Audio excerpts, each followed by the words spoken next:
할렐루야. 오늘 여러분들과 함께 나눌 양식은 네가 붙잡고 있는 그 하나님을 죽여야 해 라는 잘못하면 오해할 수 있는 그런 제목으로 여러분들과 함께 양식을 나눕니다.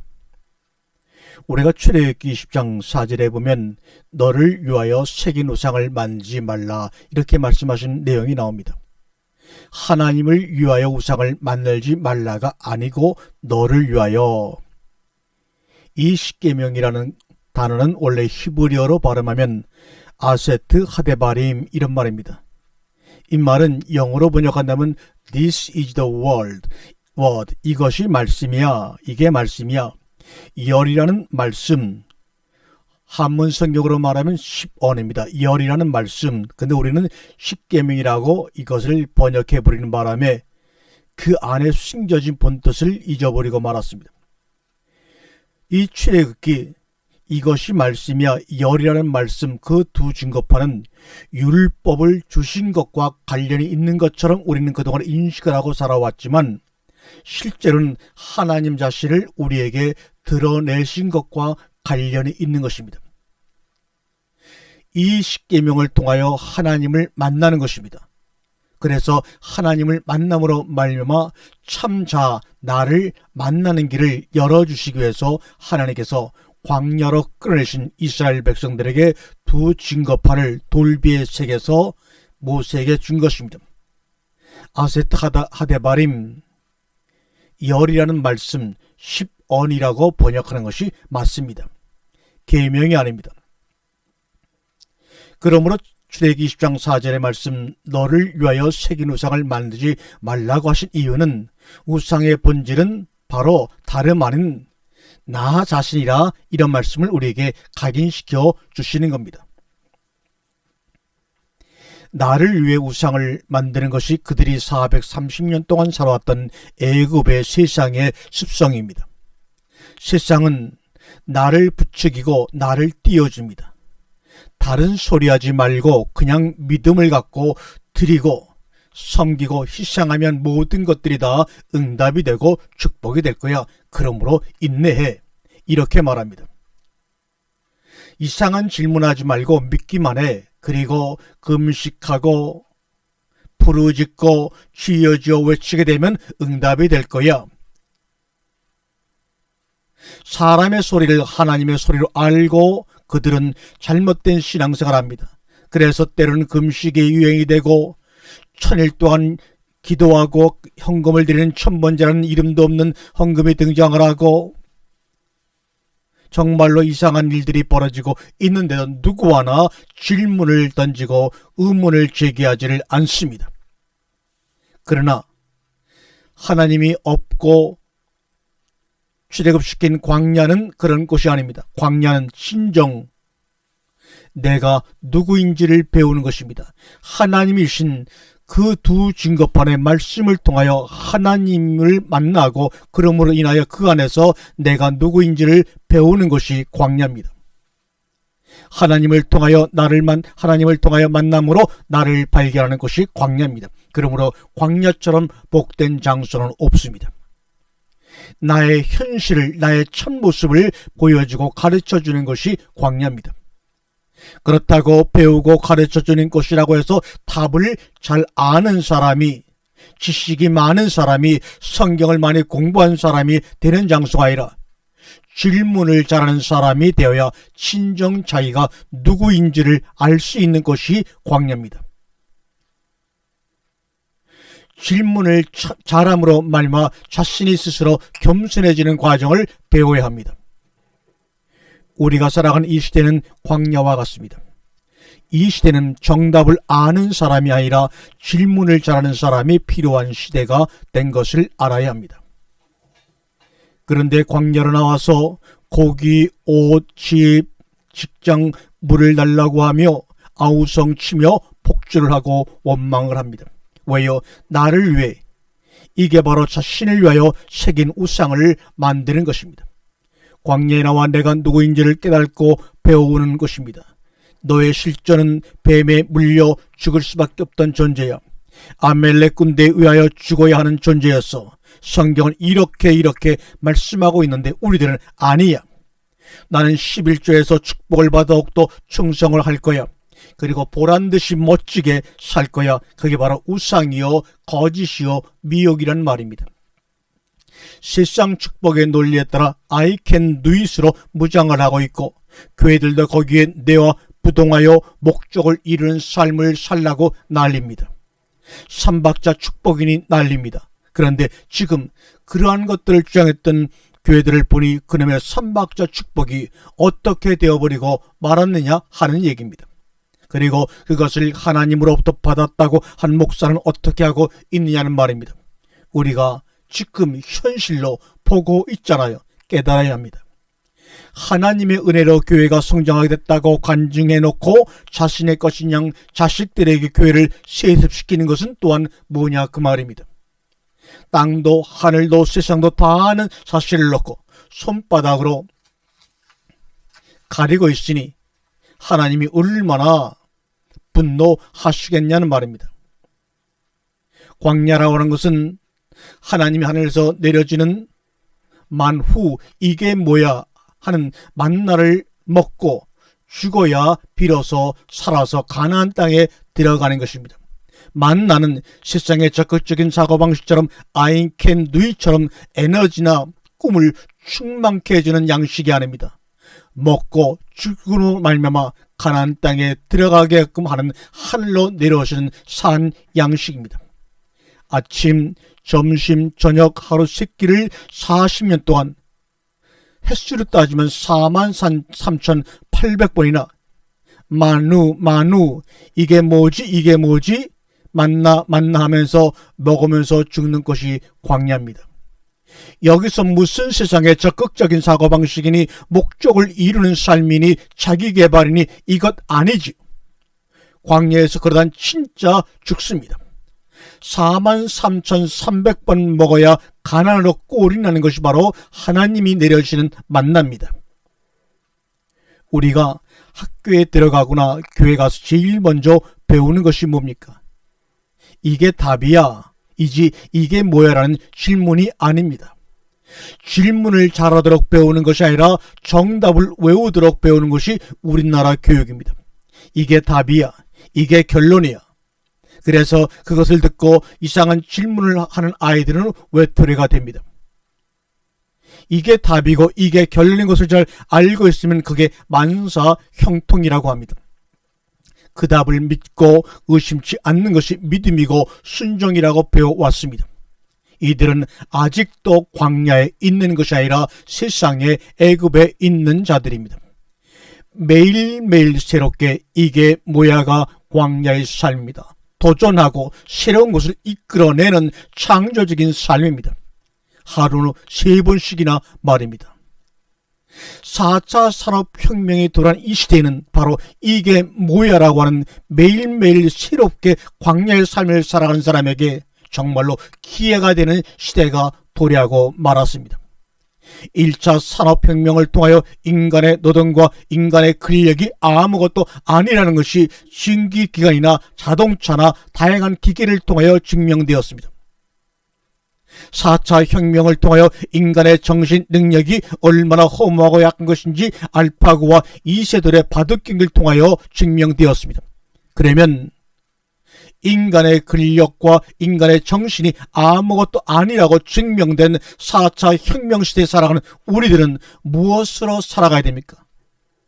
육체도 아니요 정신도 아니라면 남은 것은 영적인 삶뿐입니다. 하나님이 날마다 내려주시는 그 만나를 통하여 새로운 세계를 펼쳐나가는 신천지가 바로 4차 혁명을 살아가는 우리들에게 기회로 놓여져 있습니다. 축복입니다. 출애굽한 이스라엘 백성들은 결론 하나를 위해 40년 검증의 시간이 필요하다는 것을 왜 깨닫지 못하십니까?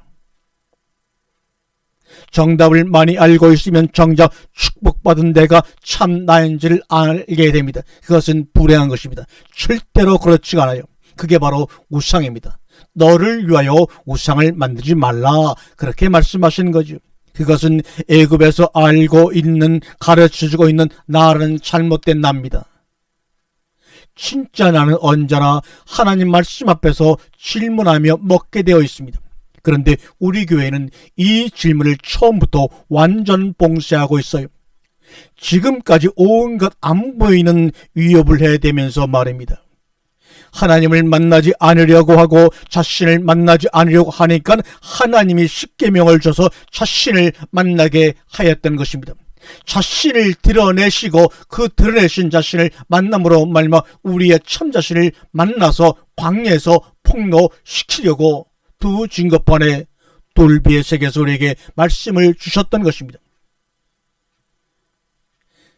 진짜 우상은 나입니다. 나라는 존재를 십자가에 못 박을 수가 있느냐고요. 나를 만나라.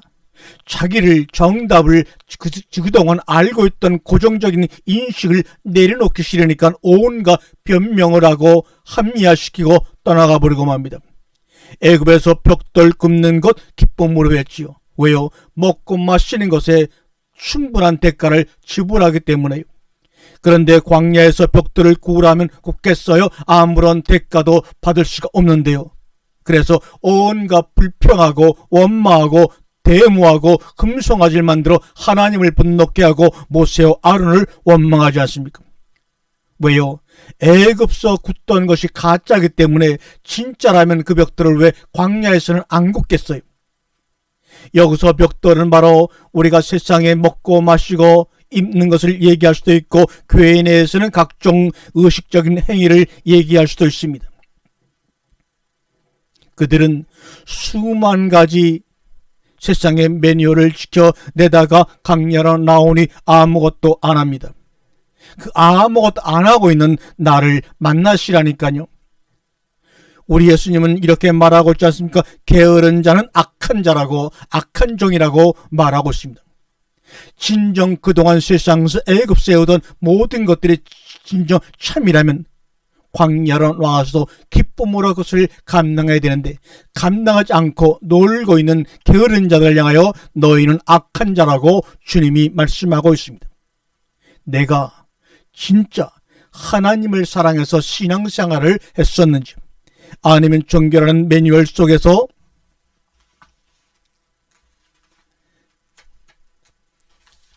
어떤 목적을 두고 신앙생활을 했었는지 누구를 섬겼었는지 다 폭로가 되는 것이 광야입니다. 우리는 십계명 제3계명에서 말하는 우상 숭배하다 광야로 나온 곳 아닙니까?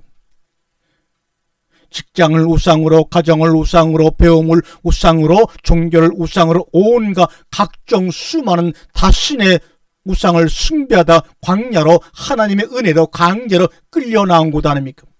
거기서 진정 하나님을 만나고 나 자신을 만나려고 말입니다.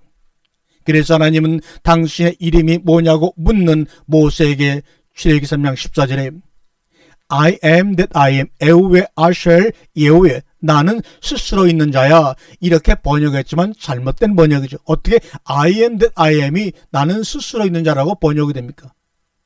예우에 아쉘 예우가 어떻게 나는 스스로 있는 자라고 번역이 됩니까? 내가 나야, 나는 나야, 나야 나 이런 말이죠. 내가 나라니까 이런 말입니다. 우리가 창세기 1장 1절에 소개되는 엘로힘 하나님들 이 복수는 우리에게 굉장히 익숙한 하나님입니다. 그래서 이분과 사는 게 편합니다. 이 한 분과 살다 보면 대응 능력은 오직 한 가지입니다. 그분을 경배하고 섬기고 희생하고 하는 것입니다. 그러나 창세기 2장에 등장한 여호와 하나님은 익숙치 않은 하나님입니다. 낯선 하나님이에요. 이거 맞아?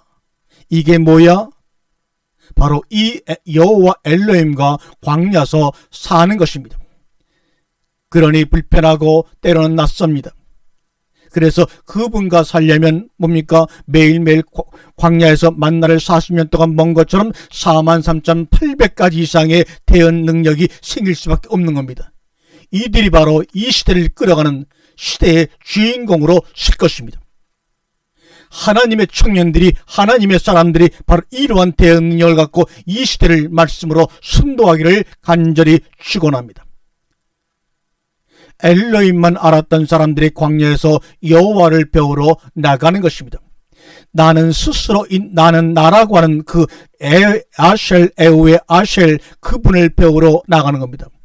그분을 배우러 나가서 그분을 배울 때 나는 나다라고 하신 그분이 바로 그분 안에 바로 나라고 하는 참자기가 숨겨져 있는 것을 발견합니다. 그것이 바로 하나님의 형상, 우리 마음을 회복하는 것입니다. 본질적으로 엘로힘인 그분을 자신을 위하여 우상으로 바꾸어 버렸어요. 나 자신을 위하여 그 엘로힘 여호와 엘로힘을 우상으로 바꾸어 버렸어요. 그래서 엘로힘의 본질인 여호와를 배우라고 가리키려고 끌고 나온 것이 출애굽의 사건이지. 애굽의 포로에서 끌고 나오는 엑소스 탈출이 본질이 아닙니다. 그러나 여호와를 배우고 만나는 과정이 힘든 이유는 바로 자기와의 싸움이기 때문입니다.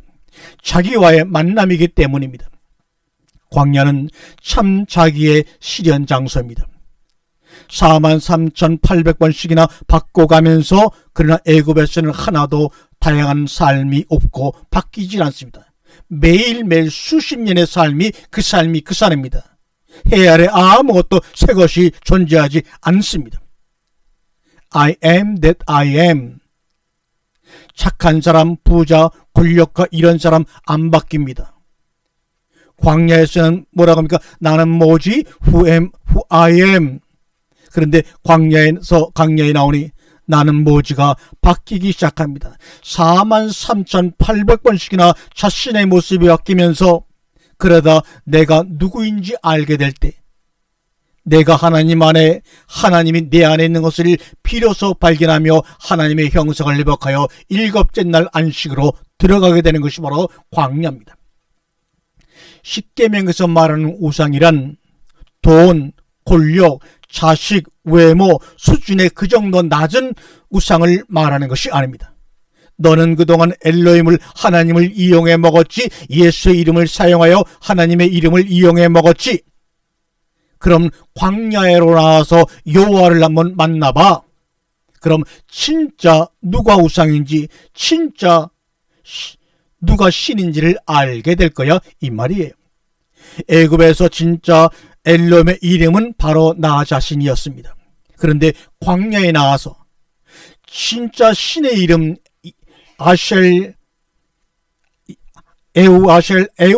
에우를 만났더니 나는 나라는 이름을 쓸 수 있는 존재인가요? 아닌가요? 쓸 수 없는 존재입니다. 우리는 내 뜻대로 나라는 이름을 쓸 수 없는 존재입니다. 나는 나라고 하는 에우의 그 여호와를 만났더니 말입니다. 나라는 이름은 누구만 쓸 수 있어요? 오직 여호와만 사용할 수 있는 겁니다. 여호와라는 뜻이 바로 나야, 나는 나야. 엘로힘의 에키스가 바로 나예요. 내가 나지 네가 나가 아니야. 네가 내 안에 들어올 때 진정 네가 참된 나가 되는 거야. 나로 인해서 이 말입니다.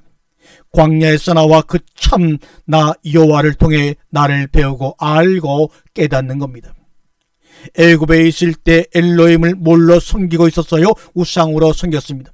그러나 광야에서 모든 것의 원형이었던 나가 빠져버리고 만나를 먹고 날마다 죽어가는 것입니다. 그 나가 빠져나가고 참나를 만나는 것이 광야예요. 그리고 하나님 안에 거하는 거예요. 이것이 진리의 완성입니다. 그러므로 주님께서 내가 율법을 폐하러 온 것이 아니라 율법을 완성하러 왔다고 하는 말씀의 진리가 바로 이 말씀입니다. 창세기 3장에서 하나님은 반드시 죽습니다. 그러나 뱀은 결코 죽지 않습니다. 여기서 하나님 반드시 죽는다고 하는 것은 뭡니까? 하나님처럼 된 우리 자신을 말하는 것입니다. 선악지식을 먹은 사람, 선악지식에 충만한 사람은 자기 뜻대로 자기 고집대로 뭔가를 만들어냅니다. 그래서 이들은 결코 죽지 않는 자리를 찾아서 다닙니다. 그러나 여호와를 만나면 반드시 죽습니다. 여호와 하나님을 만나면 반드시 죽습니다. 예수님은 십자가의 죽음을 앞에 두고 아버지의 뜻대로 하옵소서, 이 기도를 드리면서 우리는 생각하기를, 이렇게 간절히 땀이 피가 되도록 기도하면 하나님이 살려주실 거야, 십자가에 매달지 않으실까 하고, 그런 기대 속에서 나의 뜻대로 마옵시고 아버지의 뜻대로 하옵소서라고 기도해 오지 않았습니까? 그러나 하나님은 반드시 죽이십니다. 그리고 진짜로 예수님을 죽이셨지 않습니까? 히브리어 단어는 남성, 여성, 복수, 단수, 성과 수가 일치해야 합니다. 그런데 창세기 1장 1절에 보면 베레시트 바라 엘로임 하면서 나갑니다. 주어가 엘로임이 복수고 바라가 동사가 단수입니다. 여기서 주어 엘로임은 복수인데 그 이유를 설명하기 위해서 많이 배운 신학자들은 이렇게 이 단어를 복수와 단수가 로 되어 있는 이 문장을 합리화시키기 위해서, 이 엘로임이라는 단어는 장원 복수인데 장원 복수는 거룩함의 극치를 설명하기 위해 복수로 쓴다고 설명하나 말이 안 되는 것은, 그러면 하나님의 그 거룩함을 표현하기 위해서 엘로임이라는 복수를 썼다면 다른 신들을 표현할 때도 그 당시에 모두 다 엘로임을 쓰고 있는 것은 어떻게 설명을 할 것입니까? 인간들은 안 죽으려고 자기 스스로가 엘로임의 자리까지 높아져 올라갑니다. 이것이 선악지식을 먹은 자들의 종말이요 결론입니다. 안 죽으려고 선악과 따먹고 엘로임처럼 되려고 말입니다. 자기 속에 있는 욕심 때문에 죄가 생기고 죄가 장성한 즉 사망이 생깁니다. 뱀 때문이 아니야. 뱀은 우리 속에 있는 욕심을 건든 것뿐입니다. 욕심의 실체는 무엇입니까? 켄 엘로임 하나님처럼입니다. 욕심과 선악의 지식이 결합을 한 결과 하나님처럼 되어버리고 말았습니다. 그 결과 그들은 죽게 되었습니다. 그리고 참 자신을 잊어버리고 말았습니다. 자기의 자신의 진면목을 다 망각해버리고 말았습니다. 그런데 진짜 여호와 하나님이 동산 가운데 거닐며 나타나시니 그들은 피할 수밖에 없죠. 가짜가 진짜를 만나면 피하지 않고는 견딜 수가 없습니다. 하나님을 피합니다. 왜요? 자기 정체가 탄로나게 하나님처럼 행사하고 있는 자기의 가짜의 모습이 탄로나기에 진짜가 나타나니 피할 수밖에 없습니다. 나무 사이로 말이에요. 아담이 에덴 동산에 공식적으로 한 일은 뭡니까? 하나님이 그 앞으로 데려온 동물들의 이름을 짓는 것뿐이었습니다. 그러면 동물들의 이름을 짓는데 얼마의 시간이 걸렸을까요? 아마 알게 모르게 많은 시간이 흘렀을 것입니다. 수많은 동물의 이름을 지어주려고 하는 과정 속에서 하나님은 그에게 돕는 배필의 필요성을 인식시켰을 것입니다. 양식을 구걸하러 간 야곱과 그의 식구 70인은 요셉의 덕분에 갑자기 2인자의 가족이 되어 그대로 애굽에 정착을 합니다. 그때 그들은 조상의 하나님을 분명히 모시고 갔을 것입니다. 조상의 하나님의 이름이 뭡니까? 아브라함의 하나님, 이삭의 하나님, 야곱의 하나님이지 않았습니까?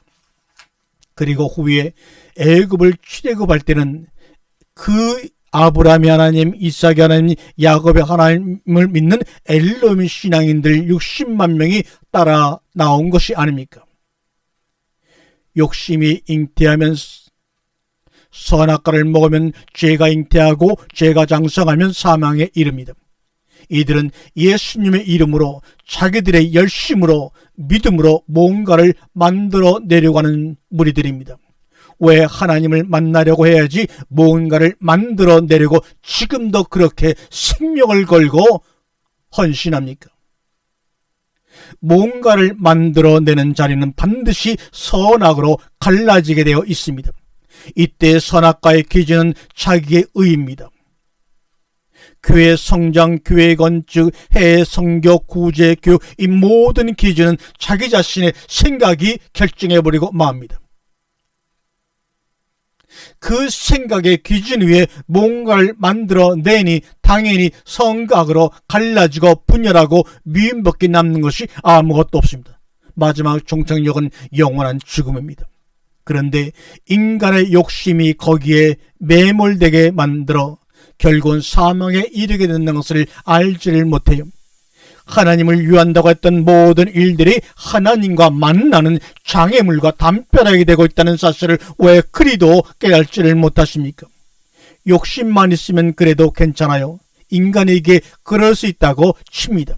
그런데 거기에 선악과가 결합하면 문제입니다. 내 자식을 만들어 버리려고 합니다. 왜요? 하나님의 자식이 아닙니까? 그런데도 하나님의 자식인데도 불구하고 내 자식으로 만들어 버리려고 합니다. 거기에는 자신의 선악의 지식이 한몫을 한다는 사실이죠. 하나님의 자녀를 만든다는 명목하에 하나님의 형상을 소멸시키고 자신의 형상의 복사판을 만들어 내놓으니 그 가정에 평화가 있을 리가 없습니다. 그러나 그런 자식이 자기 자의식이 생기고 능력이 생기면 부모를 향하여 복수하고 되돌기 시작합니다. 아마 사춘기도 그런 과정의 하나가 아닐까 생각을 해봅니다. 이스라엘 백성들이 요단강을 건너갈 때 두 증거판을 십계명을 레인들이 품고 건너 가나안에 들어갔습니다. 가나안에 들어가는 과정 속에서 두 증거판, 두 기둥, 불기둥과 구름기둥, 만나와 메추라기, 두 증인 여호수아와 갈렙이 가나안 땅으로 끌어가는데 하나님이 우리에게 보이게끔 주신 하나님의 은혜입니다. 십계명을 두 증거판으로 10이라는 말씀으로 10원으로 이해하는 순간 가나안으로 들어갔다 이 말이에요. 그러나 계명으로 취해서 지키려고 하는 순간 건너갔던가요? 못 건너갔던가요? 다 광야에서 죽고 말았습니다. 그 결정적인 사건이 민수기 13장과 14장 가데스바네아에서 일어난 12정탐꾼의 사건을 통해서 그들은 죽게 되는 하나님의 진노를 샀던 것입니다. 무화과 나무로 치마를 해서 입으면 햇빛이 나면 말라서 비틀어집니다. 무화과 나무 옷을 입고서는 가나안을 못 건너갑니다. 7째 날로 들어갈 수가 없습니다. 하나님의 형상을 회복할 수가 없습니다. 그러나 동물의 피를 흘리며 만든 가죽옷을 입으면 이들은 취급하여 건너간 것입니다. 무화과 나무로 치마를 해서 입은 사람들은 십계명을 계명으로 알지만 가죽옷으로 해입힘을 당한 이들은 십계명을 언약의 말씀 10이라는 10원으로 알고 마음이 예벽되어 몸으로 순종할 때 가나안으로 그들의 몸이 끌려간 것입니다. 무화과 나무와 가죽옷, 애굽과 광야 이 사이의 가정은 애굽에서 10가지 재앙으로 확대풀어 우리에게 말씀하고 계신 것입니다. 애굽 백성의 장자의 죽음과 이스라엘 백성들이 양의 피를 문설주에 바르고 재앙을 피해 광야로 건너갔습니다. 무화과 나무잎 치마는 입었으나 부끄러워했습니다. 그러나 가죽옷은 벌거벗었으나 부끄러워하지 않는 옷입니다. 세상 사람 눈에는 옷을 입은 것처럼 보이나 하나님 앞에서는 그냥 벌거벗은 것과 같은 것입니다. 이 모습은 살고자 하는 자는 죽고 죽고자 하는 자는 산다는 말씀의 모형적인 말씀입니다. 율법의 가장 기초는 여러분도 아시다시피 선악지식입니다. 율법을 계명으로 이해하는 것은 선악지식입니다. 지금도 율법을 계명으로 이해하는 것은 선악과를 날마다 취하고 있는 것입니다. 계명이라는 것은 선악과의 기준점이 되는 것입니다. 2000년 교회 역사 가운데 우리 모두는 다 지금까지 교회에서 두 증거판을 십계명으로 이해하고 있습니다. 계명으로 이해하고 있습니다. 그래서 건너가려면 이 계명을 지키고 그래서 가나안 땅 7째 날로 건너가려면 나를 따르라고. 내가 모세고 내가 여호수아야.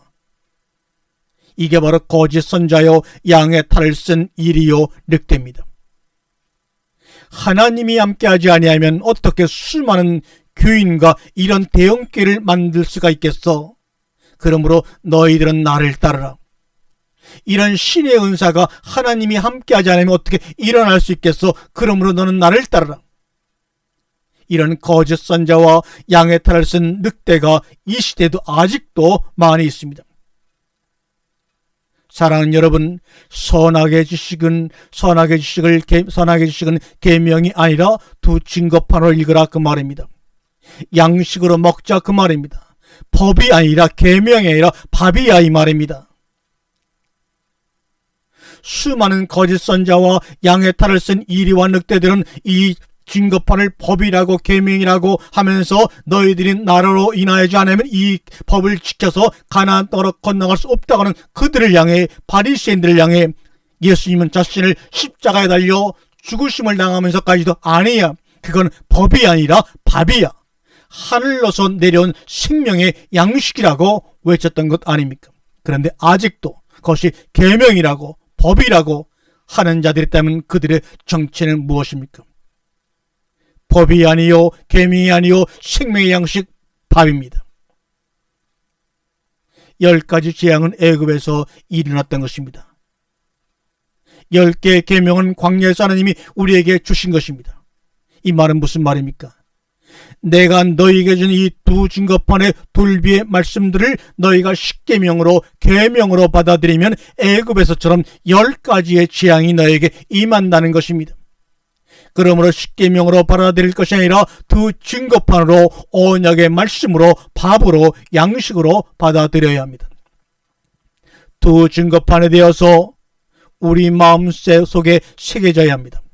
그 두 증거판에 아버지의 마음이 새겨진 겁니다. 그 아버지의 마음이 되면 법궤에 담겨 두 증인에 의하여 불기둥과 구름기둥을 따라서 결국에는 가나안까지 들어가게 되는 것입니다.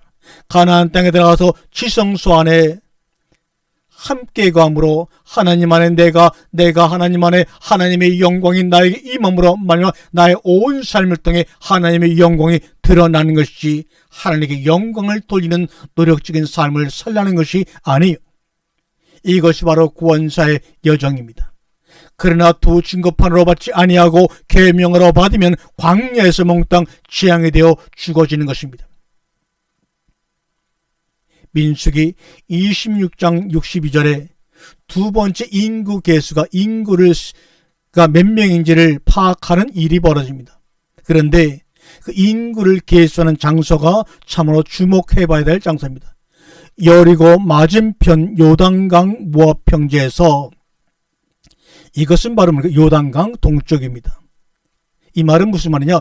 요단강 동쪽이다 하는 말은 뭡니까? 아직 요단강을 건너기 전이다, 이런 말을 표현하고 있는 것입니다. 가나안은 서쪽에 있고 모압 평지는 동쪽에 있기 때문에 모압 평지에서 인구를 계수했다는 것은 가나안 요단강을 건너기 전이라는 것을 우리에게 설명하는 것입니다.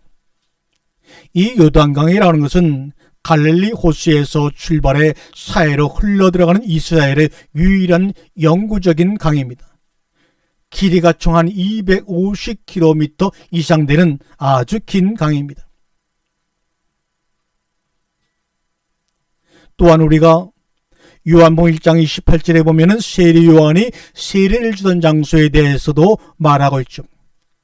이 일은 요한이 세례를 주던 곳으로 요단강 건너편, 다시 말하면 요단강 동쪽 베다니에서 된 일이다, 이렇게 말합니다. 이 베다니라는 이름은 성경에 2개가 나옵니다. 하나는 감람산 기슭에 위치한 나사로를 살리신 마을 이름이 베다니요, 다른 하나는 요단 동편 지역에 위치한 곳에서 예수께서 세례를 받으신 것도 베다니입니다. 세례 요한이 세례 준 곳이 요단강 서편일까요? 동편일까요? 동편입니다. 왜 이것을 동쪽이라고 정확하게 묘사를 성경이 했느냐? 세례 요한은 철저하게 요단강 동편에서 세례를 주었습니다. 서쪽으로 가나안으로 건너가야 하는데 동편에서만 세례 요한은 있었던 것입니다. 요단강을 건너지 못하고 가나안에 들어가지 못한 모습을 보여준 것입니다. 이것은 요단강 건너기 직전의 모습을 사도 요한이 세례 요한의 세례 의식을 통하여 우리에게 보여주고, 뭔가를 이야기하고자 하고 있는 것임을 우리는 깨달아야 합니다.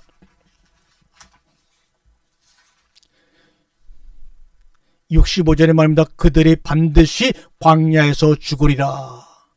반드시 죽으리라. 무트 타무트. 그런데 창세기 2장 10절에도 똑같은 단어가 나옵니다. 내가 먹는 날에는 반드시 죽으리라. 이 반드시란 말은 무트, 죽다는 말을 반드시라고 번역을 했습니다. 그러므로 죽고 죽으리라. 무트 타무트. 광야는 반드시 죽는 자리입니다. 그런데 안 죽으려고 하니 문제입니다. 창세기 1장에는 무트 죽는다는 말이 전혀 나오지 않습니다. 창세기 1장에 하나님은 엘로힘의 하나님입니다. 죽는 일이 없고 죽음이 없습니다. 그런데 여호와 엘로힘이 나오는 창세기 2장에서는 이것을 먹는 날에는 반드시 죽으리라. 무트 타무트, 죽는다는 말이 나옵니다. 그런데 창세기 3장에 가서 여호와 엘로힘은 나오지 아니하고 여호와만 나오는 창세기 3장에서는 죽는다가 반드시 죽는다라고 더 한층 강조되어 나옵니다. 창세기 1장에서는 죽는 일이 없고 죽음이란 단어가 나오지 않습니다. 그런데 여호와 엘로힘이 나오는 창세기 2장에서는 죽는다고 말합니다. 그러나 여호와가 나오는 창세기 3장에서는 반드시 죽는다로 점층적으로 강조되어 나옵니다. 민수기 26장 65절에서 그들이 광야에서 반드시 죽으리라. 그런데 광야에서 수천 년 전에 죽은 그들이 죽으리란 단어가 완료형이 아니라 미완료형이라는 것에 주목하세요. 고로 광야에서의 죽음은 완료형의 죽음이 아니라 미완료의 죽음입니다. 이 말은 과거에도 죽고 현재도 죽고 미래도 계속 죽는 죽음을 이야기하기 위해서 그렇습니다. 바로 그들이 광야에서 반드시 죽으리라 한 이 죽으리라는 이 안에는 현재를 살고 있는 우리의 죽음도 있고 미래에 살아갈 그들의 죽음도 포함되어 있다는 겁니다. 히브리어 문법 시제는 완료형과 미완료 시제 두 가지밖에는 없습니다. 만나 후 이게 뭐야? 먹다가 죽고 또 이게 뭐야 하면 먹다가 죽고 선악지식과 욕심이 가난을 건너갈 때까지 날마다 무트 타무트 죽고 죽습니다. 그렇다면 그 광야에서 나를 죽여주시는 분이 죽고 죽으리라고 하면서 나를 죽여주시는 분이 마귀입니까? 여호와입니까? 맞습니다. 여호와 하나님이십니다. 그러므로 여호와 하나님이 나를 죽여주시는 분에게 나의 죽음은 하나님의 축복이요 은혜인 것입니다. 선악과 먹은 우리 존재는 한 번에 끝나는 것이 아니라 한 번에 죽는 것이 아니라 매 순간 죽고 죽여주십니다. 서너 가지 식의 욕심을 만났을 때 따먹게 되어 있는 것입니다. 그러다가 자기 자신을 하나님처럼 높여서 스스로 엘로힘 켄 엘로힘이 되는 것입니다. 그리고 모든 것을 자기의 선악 기준으로 생각하고 판단해버리고 맙니다. 창세기 3장 4절에 뱀이 너희는 결코 죽지 아니하리라로 무트 죽음이란 말이 안 나오다가 뱀이 너희는 결코 죽지 아니하리라는 무트 죽음이라는 말이 이 3장 4절 이후에 안 나오다가 5장 5절부터 다시 무트라고 하는 죽음이란 단어가 나옵니다. 그런데 창세기 5장 5절에서는 반드시 죽는다로 나옵니다. 창세기 5장은 아담의 계보로서 믿음의 족보입니다. 그래서 끝에 가서 죽었더라 미완료로 나옵니다. 계속 죽어가고 있습니다. 왜 계속 죽나요? 날마다 여호와를 만나기에 죽습니다. 이게 하나님의 형상을 닮아 창조된 자들의 삶입니다. 자신의 형상을 닮은 사람들이 죽어가고 있는 것을 보시는 하나님의 마음을 여러분 아시는지요? 그러나 창세기 4장은 가인의 족보입니다. 그런데 4장에는 죽었다란 말이 안 나오고 오직 나았더라만 반복해 나오고 있습니다. 그 이유는 뭘까요? 여호와를 만나야 죽는데 여호와를 만날 수가 없으니 죽을 수가 없지요. 그래서 그들의 족보 이야기에는 놀랍게도 죽음의 이야기는 없고 오직 승승장구 번창했다라고 하는 이야기만 나옵니다. 그러므로 세상의 사람들을, 창세기 사정의 사람들을 여러분 부러워할 필요가 없습니다. 그들은 여호와를 만나지 못했기 때문에 죽을 수가 없습니다. 죽고 싶어도 죽지 못하고 이 땅에서 승승장구 잘 살다 그들의 생명이 그대로 흙으로 돌아가 버리고 마는 것입니다. 창세기 4장 마지막 절인 26절에 가서요, 비로소 셋의 아들 에노스에 와서 여호와의 이름을 불렀다라고 나옵니다. 우리가 이 말을 읽으면서 드디어 여호와의 이름을 부르게 되었구나 아멘 하지만, 에노스라는 단어의 뜻을 알게 되면, 에노스의 이름의 뜻을 알게 되면 그렇게 생각 안 할 겁니다. 에노스라는 말의 이름은 죽을 수밖에 없는 존재란 말입니다. 자신이 죽을 수밖에 없는 존재라는 것을 알고 난 다음에 여호와의 이름을 부르는 겁니다. 나는 광야에서 죽을 수밖에 없는 존재라는 것을 깨달은 자만이 여호와의 이름을 진심으로 부를 수 있게 되는 것입니다. 여러분은 죽을 수밖에 없는 존재입니다. 그러므로 여러분이 할 수 있는 모든 기도의 처음과 끝은 여호와의 이름을 부르는 것밖에 아무것도 없습니다. 그러면서 창세기 5장에 가서 믿음의 족보가 나옵니다. 창세기 4장에서 창세기 5장으로 넘어가는 길목에서 여호와의 이름을 부르면서 창세기 5장에서 비로소 죽었더라가 계속 나옵니다. 여호와의 이름을 부르는 자들은 축복받게도 날마다 죽었더라가 그들의 삶 속에 이어져 나갑니다. 여호와의 이름을 부르는 자들에게는 하나님께서 축복을 주시는데 날마다 만나를 통하여 그들의 삶 가운데 그들을 죽여갑니다. 여호와의 이름을 부르니 여호와를 만나니 당연히 죽이는 거죠. 그게 바로 십자가의 사건이고 나를 날마다 십자가에 죽이는 사건입니다. 창세기 4장에서는 생성과 충만만 했지 소멸이 없어요. 그러나 창세기 5장은 나오면 자식은 살고 자신은 죽습니다. 창세기 5장에서는 죽임을 당하는데 미완료 죽임을 당해요. 즉 이 땅에서는 영원히 죽임당하고 있어요.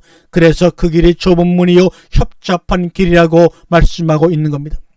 마태복음 7장 13절에 좁은 문으로 들어가라.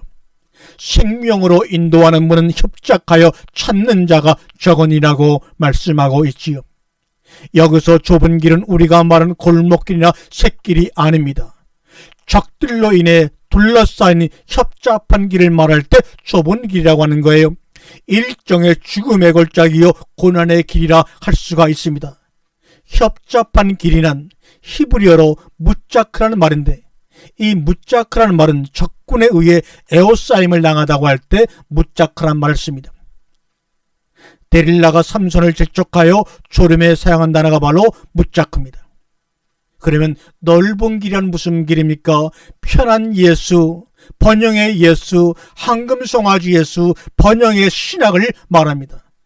소위 우리가 말하고 있는 모든 교회의 삶이 지금 보니까 넓은 길에 해당하고 있는데도 불구하고 자신들이 좁은 길을 가고 있다고 착각을 하고 있다면 거기서 벗어나야 합니다.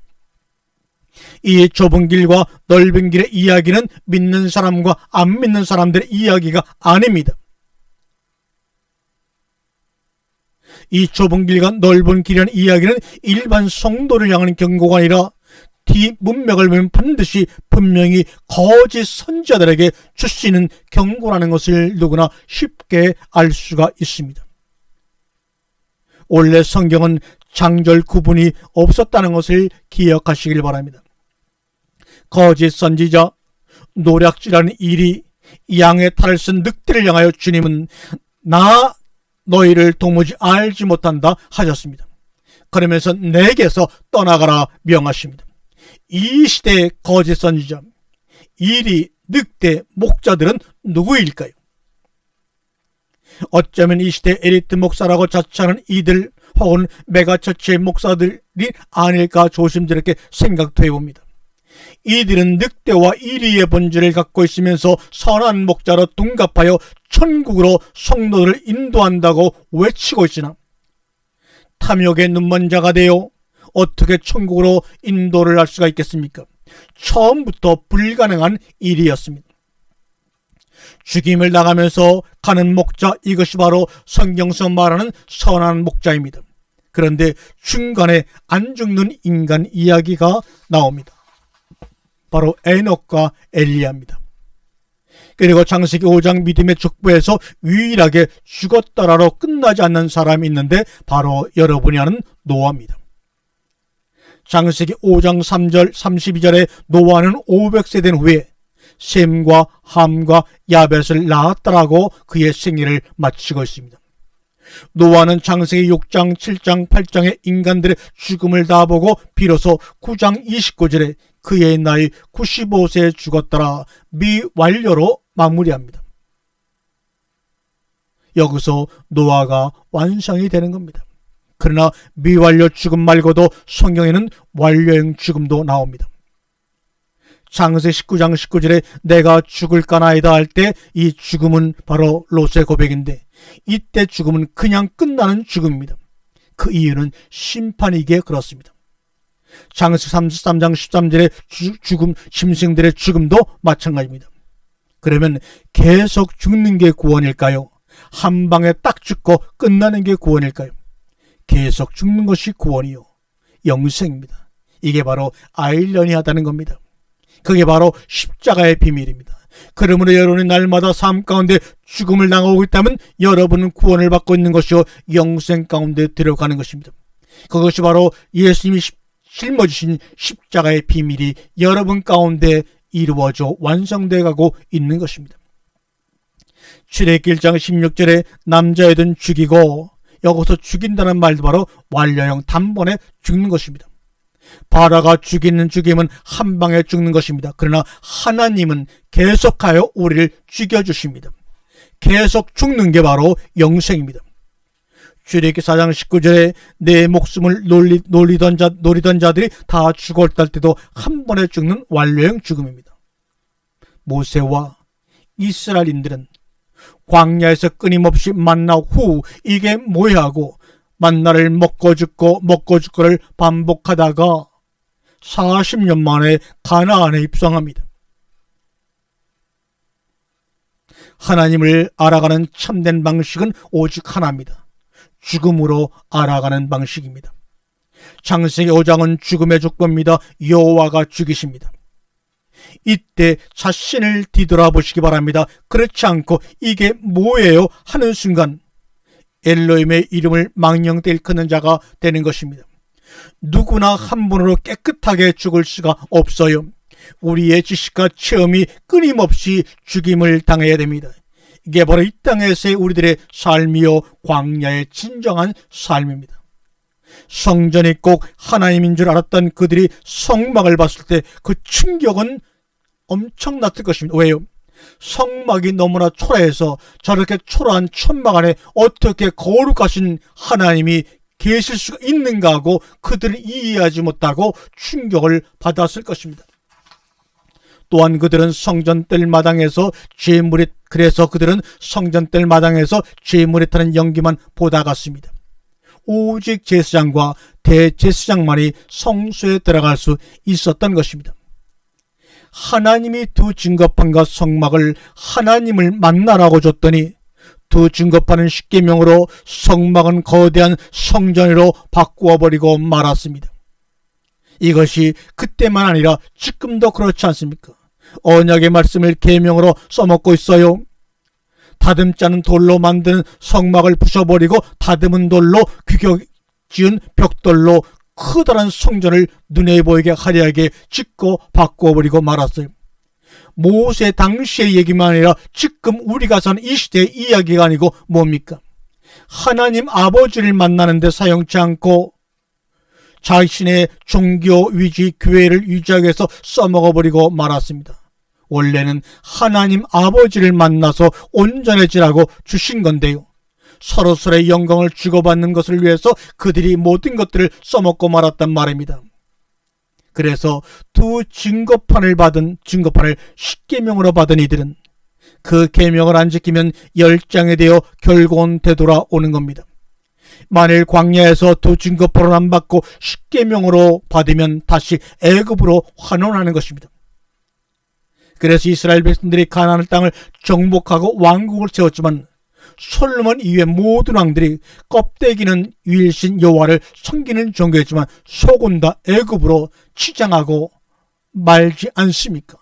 애굽으로 완전히 환원돼 버리고 말지 않습니까? 그래서 그의 나라들은 바벨론과 페르시아와 그리스와 로마를 통해서 완전히 폐허가 되고 세계를 떠드는 민족이 되어버리고 말았지요. 하나님은 그들을 광야로 인도하셨지만 인간은 주신 늦은 고판을 지키겠다고 하나님의 뜻을 역행해 살아가고 있는 것입니다. 그것이 하나님의 이름을 망령되이 일컫는 일이요, 자신을 위해 우상을 섬기는 일이요, 안식이 없이 안식일만 지키려는 삶의 모순들이 드러나고 있는 것입니다. 아마 자신들이 하나님의 뜻을 역행하고 있다고는 꿈에도 생각지 못했을 것입니다. 우리들도 마찬가지입니다. 그래서 하나님이 애굽의 열장을 미리 경험케 하신 것입니다. 그건 지키는 것이 아니야. 두 증거판으로 아버지의 마음을 품는 거야. 그래서 너희 가운데 하나님의 영성을 회복시키는 거야. 그리고 우리들의 마음을 함께 갖는 거야. 이 말입니다. 계명으로 받아들이면 그러나 애굽에 임한 10가지의 계명이 너희에게 임하게 되는 거야. 법으로 받아들이면 그러한 일이 벌어지는 거지만 너희가 밥으로 받아 먹게 되면 아버지의 마음을 품게 되는 거야.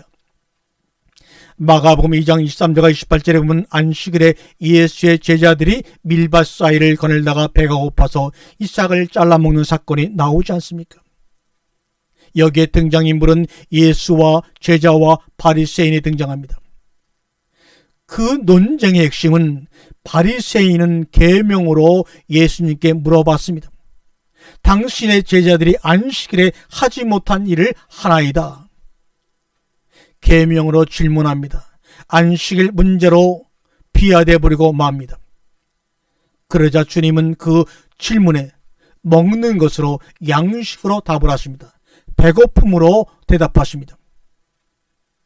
바리새인들은 애굽에 있는 자들입니다. 왜요? 애굽에서는 배가 고프지 않습니다. 그 당시에 바리새인들은 배고픈 자들이 아닙니다. 그러나 광야에 있는 이들은 매일매일 배가 고픕니다.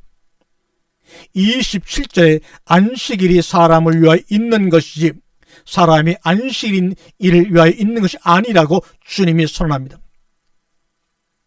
두 증거판으로 보면, 그러나 계명으로 보면 사람이 안식일을 위해 존재하게 되는 것입니다. 두 랩돈 가진 과부를 위해 성전이 존재하는 겁니까? 과부를 위해서 성전이 존재하는 겁니까? 목사가 교회 조직이 당회가 성도를 위해 존재하는 겁니까? 성도가 목사를 위해 존재하는 겁니까?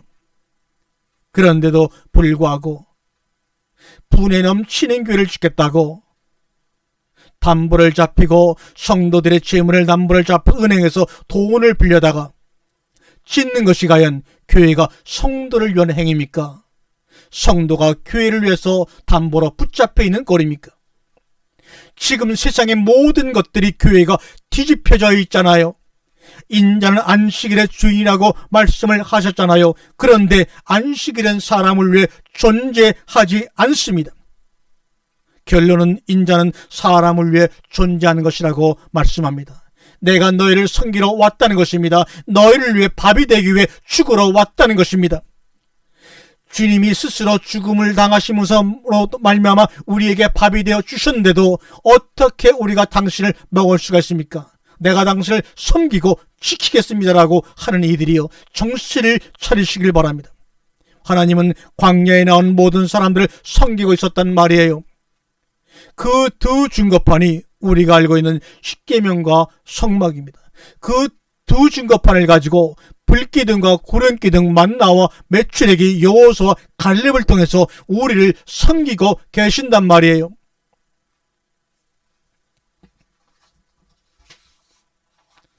세상에서는, 애굽에서는 세상 조직과 종교 조직에 눌려서 아무 소리 못하고 그대로 순종하며 살았는데 하나님이 그들을 광야로 데리고 나오니 웬걸 불평, 불만, 원망이 하늘을 치솟습니다.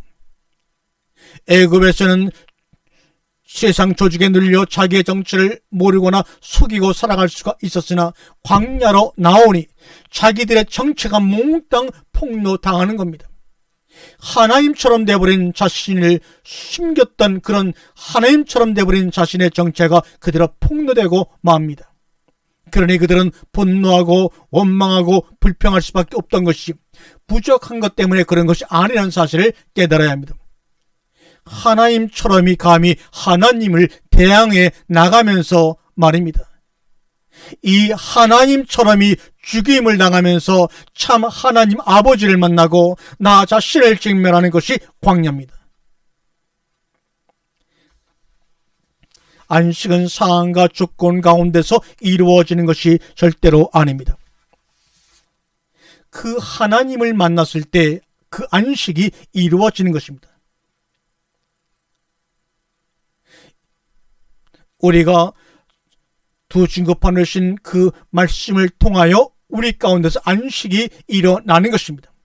그러므로 우리가 붙잡고 있는 그 켄 엘로힘 하나님처럼을 죽여야 합니다.